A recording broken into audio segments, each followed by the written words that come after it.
Hi folks, just gonna give it a few minutes here to see who joins, give you a quick update.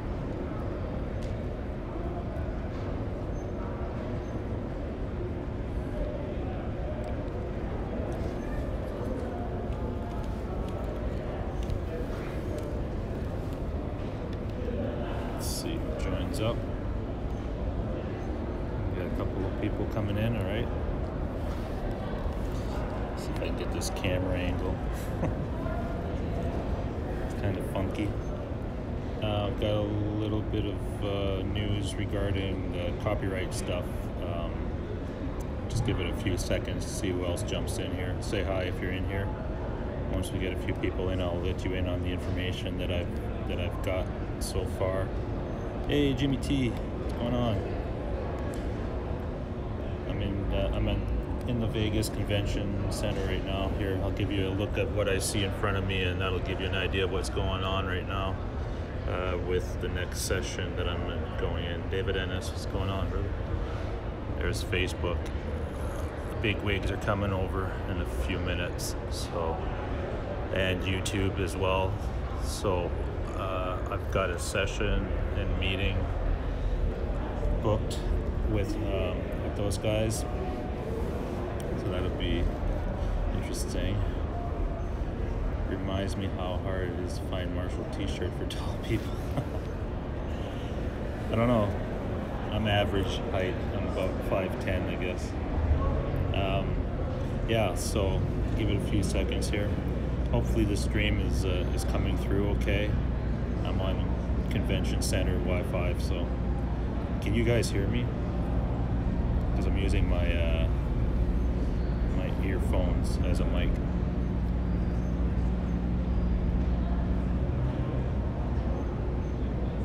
Let me know if you can hear me. Then I'll carry on with my spiel. Video looks good. Okay, cool. Loud and clear. Awesome. Awesome. So, what time is it right now? It's 11:46. Well, it's our time, 11:46. So what's going to happen here at 12:30 Vegas time here? We're going to have they called an emergency session for Facebook, YouTube, and I believe a couple of CDNs that are in the midst of going through this whole copyright nonsense. So I'll be attending that, where we'll be able to ask questions and get information on what is fair use and what we're going to be doing moving forward with these platforms. So, so I hope to be able to get a lot of information. You're probably hearing some background noise as well. I don't know what's going on. They're still installing stuff, but what my hopes are is in this session is to get some answers for everybody that's doing any type of live streaming or any type of YouTube content, and focus on what is fair use and where they're going with it, and if there's going to be any adjustments done to the automation systems that go out and actively look for copyright infringements. I think there's been such an uproar in the last couple of days, in the last week even, about what's been happening to a lot of channels, not just music related channels like guitar channels in our community, but all channels out there have been affected by a lot of what's going on. There seems to be a real glitch in the system regarding the bots that are actually actively going out there and removing content and demonetizing people's channels. So here at NAB, which is the kind of central point for all this industry, both YouTube, Facebook, LinkedIn, all the platforms are here, and they've called a session that I've been fortunate enough to be able to get into, which will happen at 12:30. I believe it's a 2-hour session, and it's all regarding what's been going on with this stuff and the fair use and copyrights as well. So hopefully I get some information and get some clarity on what will be done moving forward, if anything, and what our options are as far as content creators online. You know, what's fair game. Hi Janice, David Ennis, Will, Mitch Heyman, what's going on? So yeah, so it should be interesting.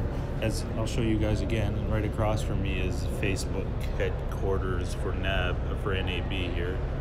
So that they're right there, a couple of people in there now. The execs are coming in. This is kind of the social media hub, and they're basically going to be, this isn't where the session is going to be. The sessions is in another room, but during the conference, this is where you'll be able to come and have meetings with the Facebook group and other social media platforms. So I'm just outside of where they're going to be having what they're calling focus group session or something like that, emergency session they're saying, but whatever it is, who knows. So we'll see if I can relay any information that I find out. I will do that. Other than that, it's been just a pretty light morning as far as activity here. Attended some classes, and classes were more about images editing and some drone work stuff that I'm looking into, so that's what I attended today so far. So this afternoon will be more about what's going on with this copyright stuff.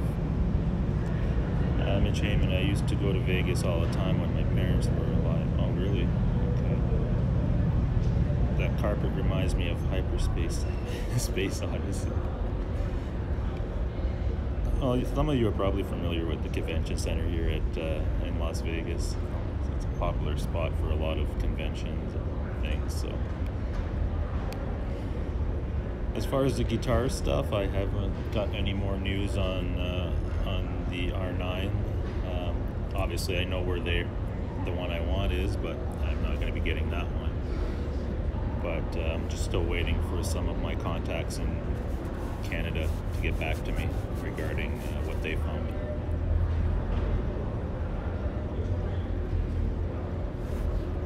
And I'm having a coffee just before I go into this next session.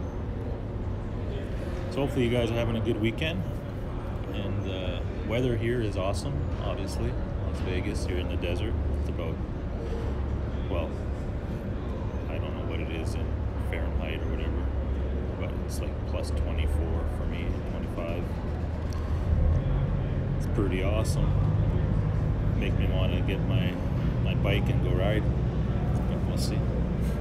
Maybe someday I'll get out here on my Harley. But they say don't come here in like end of June until September because it's too hot. That's what the locals tell me anyway. Jason Wade. You look rested and revived. I don't know, I guess I wasn't tired this morning because I did get a good night's sleep, but when I went live earlier this morning, it was pretty early, so I was probably looking a little tired, I guess. But I'm used to getting up early. It's just, you know, that was pretty early. And I just had breakfast and all that stuff, so maybe that's, but no, it's all good. There's some people walking around looking at me, but I guess this is kind of normal. I'm not used to going live in just the middle of crowded rooms, but I'm doing it anyway, so I'm gonna have to live with it.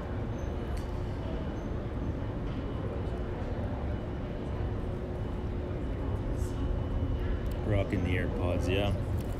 I hope, well, from what you guys are saying, that the audio sounds okay. I'm trying to, because I wanted to use this for the mic, because if I'm using the phone mic, you're going to pick up a lot more ambience in the area. And I'm kind of in an area where there's not a huge crowd. The crowd's over on the other side, but I'm just taking a break. Jamal, what's going on? I thought those were earrings. Really? Yeah, I guess they kind of look like the earrings. Watch it. Copyright claim to high-end. Claim yo high-end. Looking much better now. Jeez, I must have been looking really bad this morning. I didn't notice it. I guess I'm just so used to the way I look in the morning. I won't go live that early anymore then. Right? Or wear glasses. I could do this. There. How's that? That's a little better, right? Jamal used his AirPods on Shane's live hangouts and they work fine. Yeah, they seem to work pretty good. I'll have to listen back to the stream and see how it sounds. I did bring another mic. I have a Rode mic, but it's kind of a bigger mic that I'd have to set up here, and then I'd really look like people would be watching me. So this way I'm kind of a little bit more mobile, lighter. And if it's working, then that's all I'm concerned with. What? In the famous words of the band Autograph, send her to me. Jason, do the wave.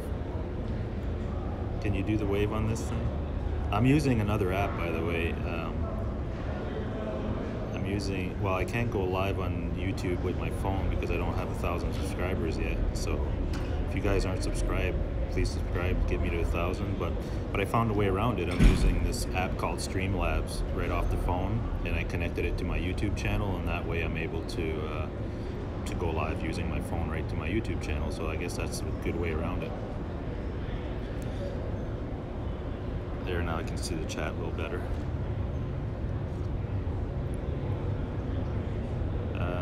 Somebody said they were looking to get AirPods, I think. R2, I need to buy. Yeah, the AirPods are really good. I use them fairly often, especially when I travel. They're awesome to have. Dave, R's guitar. Hey, what's going on? OBS. Well, I don't know. Does OBS do a mobile version? That's my French coming out. Version. They probably do. Todd Flowers, what's going on? Yeah, I just found this Streamlab thing, and it seems to be working awesome. Hit the like button and get Brian Cote. Stand up, do the way. If I get 50 subscribers by the end of the day, I'll come on live in the middle of a crowd here and do the wave for you live, and I have everybody looking at me. I'll even sing YMCA, how's that? But I have to get an extra 50 subscribers by the end of the day. I don't even know how much subscribers I have now.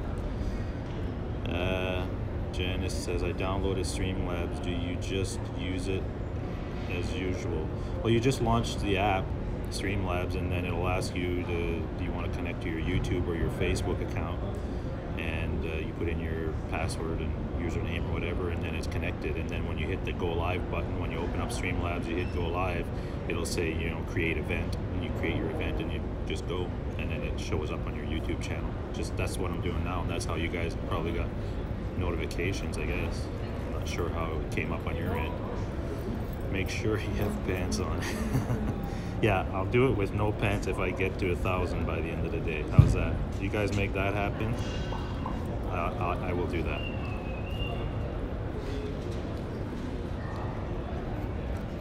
There's your mission for the day, R2. And no trickery. It's got to be legit. And then I'll do the no pants thing in the middle of a crowd, doing the wave and singing YMCA. Perfect. Yeah, so I didn't get a chance to go to that other guitar store you guys were saying, Romans or Rohans or something like that. I did search online and found it. I know where it is and everything, but they're not open on the weekends. Weird. I guess they're gonna open like Monday, I guess, tomorrow. But from Monday to Wednesday, I'm gonna be like going like crazy, so I don't know if I'll be able to get out there, because they're not open at night. I think they close at 6, so by the time I'm done here, it's like, past that. So no, I'm walking up to right now. I'll see. Jason says, was the R8 Les Paul worth the extra dough compared to what you currently have? Well, I tried an R9. The R8 is actually just a plain top. It's not a flame top, and it's actually cheaper than the R9. It's just, but it has a bigger neck than the R9. I did try them both. Not that I didn't like the R8. I did like the R8, but if I had a choice, I want the R9 because that was the neck profile that I seem to get along with better. But you're asking, is it worth the extra dough? Well, that's subjective, I think, because you definitely feel a difference because I've got a standard and I've got a traditional, and I love them both. Sound-wise, there is a difference. The pickups that are in them, the way they're wired, the way the glue and stuff that they use, the wood. It's a very light guitar. My standard is heavier than that guitar. I think the one I tried was 7.8 pounds or something, which is kind of light for a Les Paul and still had the tone of insane. It was really good. So if that's worth it, then yeah, I would say it maybe is worth the extra money. Like, it's a lot of extra money, obviously, that you're spending on one of those compared to buying a regular standard. What I really wanted to do was I wanted to try the new 2019 standards. Like, they have a 50s version and a 60s version, but nobody had them in stock. So that would have been a good test, because I would have tested that one and then I would have picked up an R9 and played it right away after and really compared the sound, the feel, and everything, right? Then I would be able to tell you whether it's worth it or not. To me, it's more of it's kind of that milestone guitar that you've always wanted, and even as a kid, I've always looked at those guitars and like the actual 59s and 60s and stuff. That's what I grew up, that my idols and stuff played, but I wasn't a guitar player, so I never bought one. I just I played bass, so as I'm going to be turning 50 this year, I thought that would be a great thing to have as that one guitar that you've always wanted, and it'll be with you forever, hopefully. But as far as is it worth it, that's really subjective. If you can afford it, maybe it's worth it. If you're struggling, then no. I would say you get just as much value out of a standard or a classic or whatever.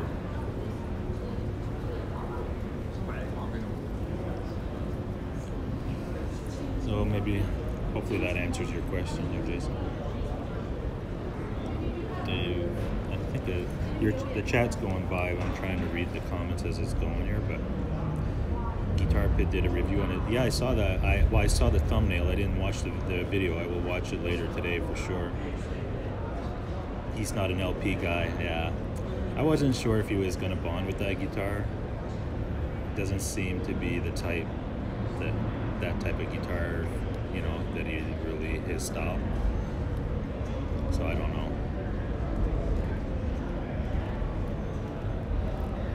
Todd Flower.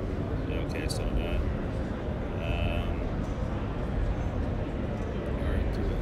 R2 says, I saw Gibson Les Paul Custom yesterday at Guitar Center, and I'm glad I didn't bring my Guitar Center card. Yeah. But I'll tell you something, you guys here in the States have some wicked selection, and the deals are really good compared to what, I looked at some prices even on some pedals and stuff, and it's quite a bit lower than what we pay in Canada. And here in Vegas, they pay 8% tax. We pay in Canada 13%, well, in Ontario anyways. So even our tax rate and stuff is really high. So we're very fortunate to have that going for you in the States. You get much better prices and a lot more selection, I found. Dave R's Guitar says R8 plain top, R9 flamey top, R0 really flamey top. Okay.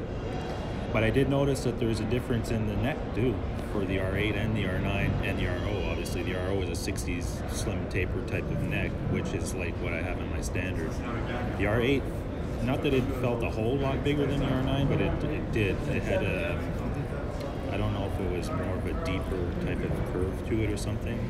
But again, all these custom shop Les Pauls in general, they're all different. Like you could pick up two R9s. that's what I did at the Guitar Center. They had 4 R9s right there, and I picked up 2 of them, played them back to back, and they both felt a little different because they are, you know, one-off guitars type thing. So they do sometimes have a little different to them, which is why I would have loved to taken the one that I showed you guys in that video, which it was a Cherry Burst. I would have loved to have taken that home because that fit me perfectly. It sounded awesome. You know, when you try a guitar and you know that's the one, that one was really doing it for me, but couldn't do it. There's something magical, special about customs, at least the older 68 to 80s customs in my opinion. Yeah, Les Paul Custom, not the custom shop, but the actual custom has a big, thicker binding around it. I believe they are heavier guitar, and the neck is pretty big on those guitars. I did try one in Canada before, and it had a pretty big neck on it.